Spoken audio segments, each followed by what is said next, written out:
Το Madam Web είναι καλύτερο από το Daredevil, είπαν οι παρουσιαστές ενός ευυπόληπτου ελληνικού podcast που ασχολείται με τον κινηματογράφο και μου γύρισε το μάτι. Πώς τόλμησαν να προσβάλλουν έτσι μια από τις πιο υποτιμημένες υπερηρωικές ταινίες όλων των εποχών, βάζοντας τη κάτω από κάτι που δεν είναι καν κανονική ταινία? Τι, δεν ξέρετε καν ότι υπάρχει ταινία Daredevil?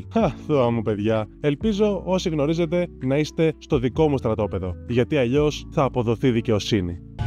Justice. Εντάξει, οι περισσότεροι είναι οικοί με τη σειρά του Netflix και δικαίως, είναι ένα κομψοτέχνημα, ίσως ό,τι καλύτερο έχουμε δει σε υπερηρωική τηλεοπτική σειρά στη ζωή μας, αλλά ήρθε η ώρα να δώσουμε λίγη αγάπη και στην ταινία που ήταν η πρώτη μου επαφή με το χαρακτήρα και σαν παιδάκι δημοτικού με πόρωσε και έκανε τον Ben Affleck ίσως τον αγαπημένο μου ηθοποιό πριν καν γίνει πραγματικά καλός. Το Daredevil είναι ένας από τους λόγους που όταν μιλάμε για τις σύγχρονες υπερηρωικές ταινίες της Sony, λέμε ότι θα μπορούσαν να είχαν βγει το 2003. Ναι, ξέρω ότι αυτό δεν ακούγεται και πολύ σαν κομπλιμέντο και σαφώς δεν είναι, αλλά πάνω από μια 20ετία νωρίτερα δεν υπήρχε ο σωστός τρόπος, ό,τι και αν σημαίνει αυτό, να κάνεις υπερηρωική ταινία και έτσι ο καθένας χρησιμοποιούσε τη δική του μοναδική οπτική γλώσσα, μεταφέροντας με ιδιαίτερο και ξεχωριστό τρόπο τον εκάστοτε ήρωα ή ομάδα ηρώων στη μεγάλη οθόνη. Είχαμε αυτούς που ντρεπόντουσαν για το source material και ήθελαν να δείξουν ότι κάνουν κανονική ταινία και όχι καρτούν. Υπήρχε ο Ang Lee που τον ρώτησαν πόσο θα μοιάζει η ταινία με κόμικ και η απάντησή του ήταν ναι. Υπήρχε ο Sam Raimi που το έκανε τέλεια και βρήκε την κατάλληλη ισορροπία και υπήρχε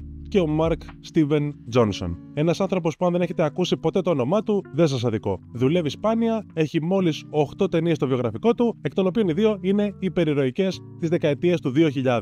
Η μία είναι φυσικά το Daredevil και η άλλη το πρώτο Ghost Rider με τον Nicolas Cage. Αχ, ωραίες εποχές. Το σπάνιο φαινόμενο τότε ήταν ο σκηνοθέτης να είναι ταυτόχρονα και φαν, να έχει διαβάσει τα κόμιξ και να έχει προγενέστερο πάθος και αγάπη για τους χαρακτήρες. Βλέποντας την ταινία, δύο πράγματα είναι σαφή. Το πρώτο είναι ότι ο Mark Steven Johnson είναι φαν, είχε εξ αρχής μια ιδέα και ένα όραμα για το πώς θα υλοποιήσει αυτό το project. Επέμεινε για χρόνια, πρότεινε τον εαυτό του ξανά και ξανά όταν υπήρχαν συζητήσεις για μια ταινία Daredevil, κάτι που πέρασε από 40 κύματα και τελικά ο άνθρωπος τα κατάφερε και μπράβο του. Αλλά ταυτόχρονα και σαν αναγνώστης και σαν καλλιτέχνης έχανε λίγο το νόημα της ιστορίας. Τι πρεσβεύει ακριβώς ο χαρακτήρας και πώς να το περάσει οπτικά και μέσω του διαλόγου στο κοινό. Ο Matt Murdock σκοτώνει σε αυτή την ταινία. Ρίχνει κάποιον στις ράγες του τρένου, κοινικά, επειδή θεωρεί ότι αφού αυτός είχε τα μέσα να τη γλιτώσει για το έγκλημα που διέπραξε, έτσι αποδίδεται δικαιοσύνη. Όταν προσπαθεί να τρομοκρατήσει τους εγκληματίες, το κάνει χαμογελώντας, αλλά όχι επειδή δείχνει να φοράει επίτηδες ένα προσωπίδιο που συνοδεύει την περσόνα του διαβόλου, αλλά επειδή όντως μοιάζει να παίρνει ευχαρίστηση από αυτό που κάνει. Προς υπεράσπιση της, η ταινία ποτέ δεν μας λέει ότι ο Matt Murdock έχει κάποιον κανόνα που τον αποτρέπει από το να σκοτώνει κάποιον. Άλλωστε και η σχέση του με τη θρησκεία εξερευνάται ελάχιστα. Ο Mark Steven Johnson απλά ξύνει την επιφάνεια με πολλές από τις πτυχές του χαρακτήρα. Στο τέλος, αφού του έχει ρίξει το bullseye από τον καθεδρικό και μάλιστα πετώντας και one-liner, επιλέγει να χαρίσει τη ζωή στον Kingpin λέγοντας I'm not the bad guy. Το οποίο είναι callback σε προηγούμενη σκηνή. I'm not the bad guy, kid. I'm not the bad guy.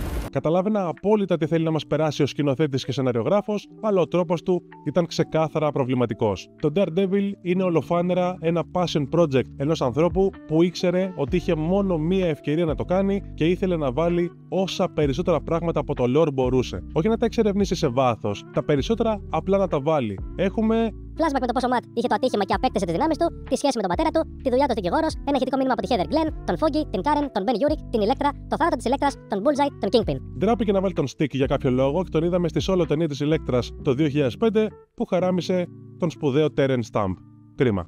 Όλα αυτά μοιάζουν λίγο σαν να βρίσκονται εκεί περισσότερο για να τικάρουν κουτάκια και όχι επειδή έχουν κάποιο πραγματικό ρόλο. Εντάξει, ο Foggy είναι ο συνεργάτης και φίλος του Matt, αλλά πέρα από comic relief δεν έχει καμιά ιδιαίτερη ανάπτυξη. Αν δεν έχασα κάτι, δεν αναφέρεται καν ως Foggy σε όλη την ταινία, παρά μόνο ως Franklin. Και αυτό το όνομα ακούγεται για πρώτη φορά στα μισά. Καλά, η Karen και αν δεν παίζει κανένα ρόλο, είναι απλά η γραμματέας που φτιάχνει τον καφέ. Αλλά ξέρετε κάτι, παρόλα τα προβλήματά της, αγαπώ αυτή την ταινία. Σίγουρα οι λόγοι είναι και νοσταλγικοί, δεν θα το αρνηθώ, όμως δεν μου αρέσει αλλά μου αρέσει πραγματικά και θεωρώ ότι είναι καλύτερη και πιο ενδιαφέρουσα από πολλές υπερηρωικές ταινίες, τουλάχιστον της τελευταίας πενταετίας. Πώς να μην λατρεύω το γεγονός ότι ξεκινάει με κλασικούς τίτλους αρχής που βλέπουμε όλα τα ονόματα στα πρώτα λεπτά, τα οποία είναι γραμμένα σε μπράιγ παρακαλώ, πριν μεταμορφωθούν σε κανονικά γράμματα. Έχουμε την κάμερα να ανεβαίνει και καταλήγει σε μια πλανάρα με τον Daredevil να κρατιέται από το σταυρό. Μιλάμε για κορυφαία εικονογραφία. Υπερβολικά με στη μούρη σου για τα τωρινά δεδομένα, αλλά ό,τι ακριβώς έπρεπε τότε. Και μάλιστα μάλιστα ο αθεόφοβος,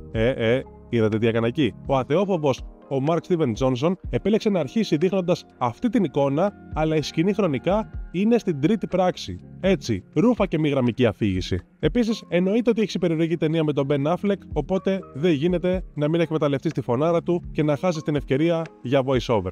They say your whole life flashes before your eyes when you die. And it's true, even for a blind man. Αν έχετε επαφή μόνο με το theatrical cut και η ταινία δεν σας αρέσει καθόλου, μπορώ να το καταλάβω. Όμως, το director's cut που διαρκεί 2 ώρες και 13 λεπτά είναι μια τελείως διαφορετική ταινία. Δεν αλλάζει ιδιαίτερα τους ρόλους του Foggy και της Karen, αλλά δίνει μεγαλύτερη έμφαση στην υπόθεση του Coolio. Βασικά, η υπόθεση του Coolio δεν υπάρχει καν στο theatrical cut και τη σύνδεση του Kingpin με τα γεγονότα. Όπως επίσης και τη σχέση του Ben Urich με τον Matt Murdock, που δικαιολογεί σε πολύ μεγαλύτερο βαθμό την απόφαση του Ben στο φινάλε να μην αποκαλύψει τη μυστική ταυτότητα του Daredevil. Go get him, Matt. Γενικότερα, το Director's Cut δίνει πολύ περισσότερο νόημα στην ιστορία και εξερευνά έστω και σε λίγο παραπάνω βάθος τους χαρακτήρες, κάνοντας πολύ πιο σαφή τα κίνητρα και τις προθέσεις τους. Εντάξει, η αλήθεια είναι ότι σε κανένα cut δεν έχω την παραμικρή ιδέα γιατί μια εκπαιδευμένη δολοφόνος επιλέγει να παίξει ξύλο σε μια παιδική χαρά με έναν τυφλό, αλλά ρε παιδιά, είναι η prime Jennifer Garner. Είναι τόσο εκθαμωτική, όποιος νοιάζεται. Και τυφλός θα έβλεπε ότι είναι ίσως το ομορφότερο πλάσμα στον κόσμο. Και μερικές φορές αρκούν δύο όμορφοι άνθρωποι και η εξαιρετική χημεία που εν τέλει τους οδήγησε στο γάμο στην πραγματική ζωή για να πιστείς για το τέριασμά τους. Γιατί, μεταξύ μας, το χαμόγελο και η άβρα του Ben Affleck ήταν ακαταμάχητα. Καταφωνεί και ο διάολος. Μου άρεσε ο Ben Affleck ως Matt Murdock. Ναι, ο Charlie Cox είναι καλύτερος, ούτε που τον βλέπει. Είδατε τι έκανα πάλι. Κτλ. Αλλά στα φρύδια μου ήταν καλός. Θα πούλεγα την ψυχή μου τότε για να έβλεπα μια team-up ταινία με αυτόν, τον Tobey Maguire και τον Hugh Jackman. Και αν ο καλός της υπόθεσης είναι εξομνημόνευτος, οι κακοί κλέβουν την παράσταση, βάζουν την ταινία στις πλάτες τους και σηκώνονται και φεύγουν. Ο αείμνηστος Michael Clark Duncan ήταν ένα ονειρικό casting για το ρόλο του Wilson Fisk. Ένα από αυτά που θεωρώ ότι δεν μνημονεύεται αρκετά, κυρίως λόγω της συγκλονιστικής ερμηνείας του Vincent D'Onofrio. Αλλά ο θηριώδης Duncan είχε όλα τα απαραίτητα προσόντα και ήταν ένας φοβερός Kingpin. Τόσο από άποψη σωματοδομής, κάποιος που φαίνεται ξεκάθαρα ότι μπορεί να σε σπάσει σαν οδοντογλυφίδα, αλλά το πιο σημαντικό ήταν ότι περνούσε εξαιρετικά το πόσο Fisk είναι man-child. Ένα κλαψιάρικο μωρό που κάθε φορά που κάποιος δεν του δίνει αυτό που θέλει, είναι έτοιμος να βάλει τα κλάματα, αλλά αφού μπορεί, απλά θα σπάσει δύο λαιμούς και θα πάρει μερικές ανάσες.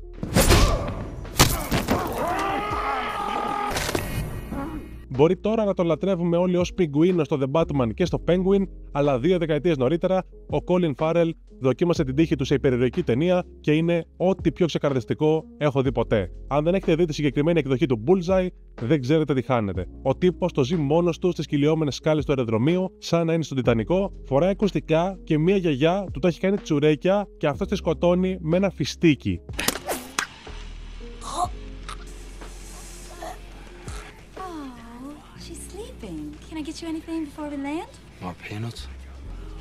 Τον έχουν κάνει και Ιρλανδό και ο Φάρελ δίνει πόνο με την κανονική προφορά του.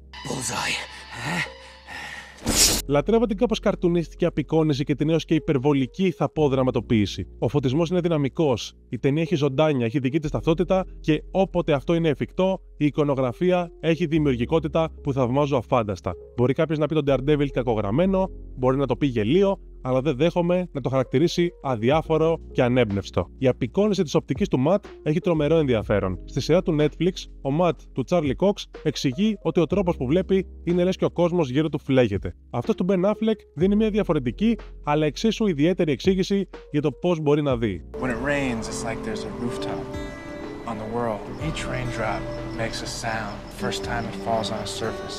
Just then, it's like I can see again.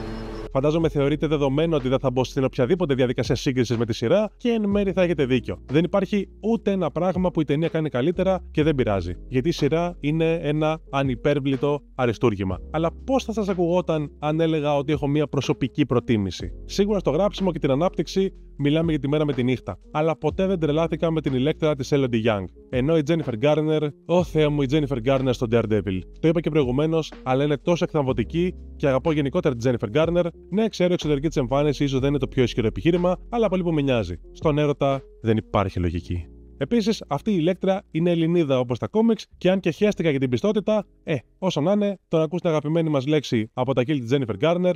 Ηλέκτρα, πάμε! Και παραδόξως, γενικότερα σωστά ελληνικά, τα οποία εκτίμησα. Τι γίνεται? Ναι, μαζί του. Σε παρακαλώ. Πάνε πίσω και κοίταξε να δεις τον Fisk. Άντε, γρήγορα. Ως παιδί που μεγάλωσε τη δεκαετία του 2000, πώς να μην έχω μια ιδιαίτερη θέση στην καρδιά μου για τον Daredevil όταν έχει Evanescence στο soundtrack. Βέβαια, γελάω λίγο κάθε φορά γιατί πες εντάξει, το My Immortal ταιριάζει στη σκηνή που η Ηλέκτρα θάβει τον πατέρα της. Ο Ματ την πλησιάζει και της λέει να μείνει μαζί του, ενώ η βροχή τον έχει κάνει λούτσα και εκείνη απλά φεύγει διαλέγοντας την εκδίκηση. Αλλά ολόκληρη σκηνή με την εξάσκηση που κάνει η Ηλέκτρα και το Bring Me to Life είναι σαν να μπήκε μόνο και μόνο για το τραγούδι. Ελάτε ρε παιδιά, υπήρχε καλύτερος τρόπος να δείξετε ότι είναι ικανή από το να τρυπάει σακιά με άμμο που πέφτουν από το ταβάνι. Και στην τελική, ποιος το διάλογο τα κατεβάζει από εκεί πάνω? Μη μου πεις. Λέτε να πω και τίποτα καλό για την ιστορία?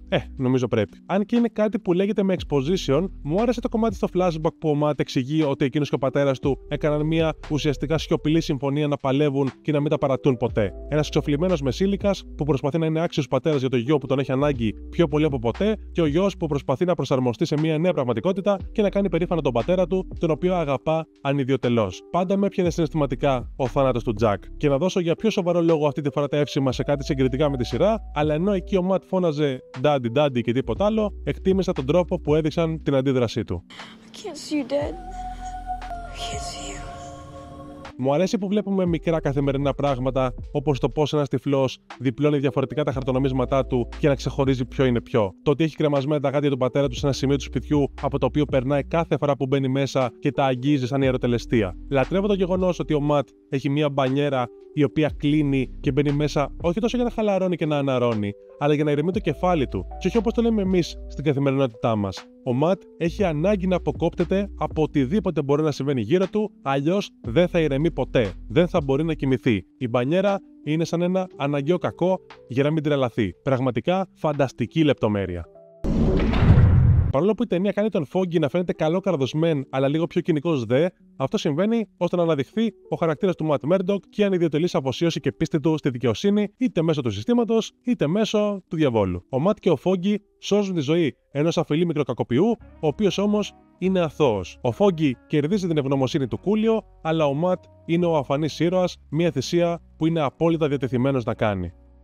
Παρόλο που η σχέση δεν προλαβαίνει να αναπτυχθεί και η αποκάλυψη ότι αυτός που πιστεύει η Ηλέκτρα ότι είναι ο δολοφόνος του πατέρα της εν τέλει είναι ο Ματ δεν προλαβαίνει να εξερευνηθεί ούτε στο ελάχιστο, αγαπώ το τόσο έντονο δράμα που είναι βγαλμένο από τα κόμιξ. Οι πιο πολλοί περίρωες καθορίζονται σε μεγάλο βαθμό από τις απώλειες που έχουν βιώσει και εδώ η ταινία πηγαίνει all in σε αυτό το κομμάτι, τονίζοντας το δράμα της Ηλέκτρας στο θάνατο του πατέρα της και αργότερα αυτό του Ματ στο θάνατο της Ηλέκτρας. Ο Ματ είναι πληγωμένος τόσο σωματικά όσο και ψυχικά, και όσο και αν δεν είμαι φαν αυτής της αντίδρασης, το να στέλνει τον Bullseye από το παράθυρο, ειδικά δεδομένου του πόσο ψυχοτική ήταν αυτή η εκδοχή του χαρακτήρα, το έκανε σε έναν βαθμό ικανοποιητικό. Όπως είπα και πριν, το να βγάλει μια ανωτερότητα ως προς την ανθρώπινη ζωή ο Ματ ήταν κάτι που εμφανίστηκε λίγο από το πουθενά. Κατάλαβα τι πήγαν να κάνουν. Ο Τζόνσον ήθελε ο Ματ να γονατίσει με κάθε τρόπο τον Fisk.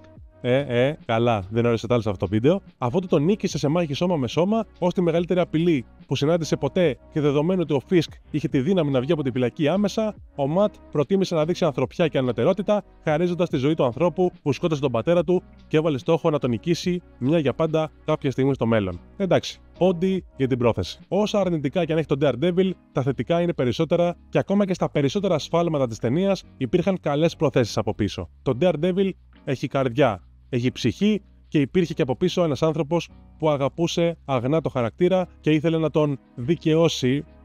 Καλά είμαι σταμάτητος ακόμα και στο τέλος, στο μεγαλύτερο βαθμό που μπορούσε. Εκτιμώ τη δουλειά του Mark Steven Johnson, πάντα θα έχω διπλή θέση για τον Ben Affleck στην καρδιά μου, μια μεγάλη για τον Bruce Wayne, αλλά και μία για τον Matt Murdock, και επίσης πάντα θα πιστεύω ότι το Daredevil είναι μια από τις πιο υποτιμημένες ταινίες της Marvel.